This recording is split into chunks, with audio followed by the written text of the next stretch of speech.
Hello everybody. So today I want to talk about calculus. The topic today is about we need to eliminate the arbitrary constants. So now I want to show you how to answer. We need to do first the derivative of y.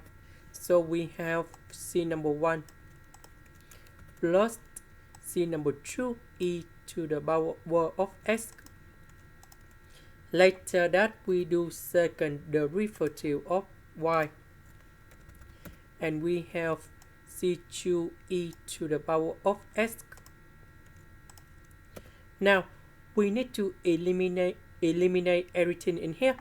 So in this one we have about c1s. We want to eliminate c1s.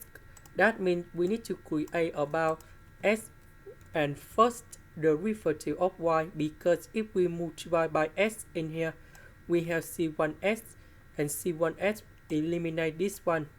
So we need to minus about y. However, we still have about c2s e to the power of s minus c2 e to the power of s. So in this one, we see that we have c2 e to the power of s.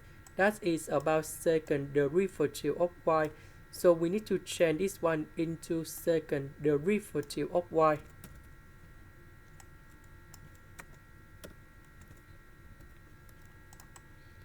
And this one, we can do factorization by second derivative of y.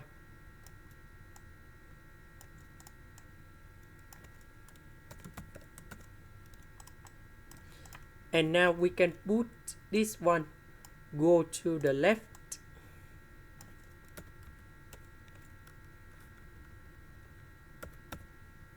And that is the final answer. This is the end. Thank you for watching.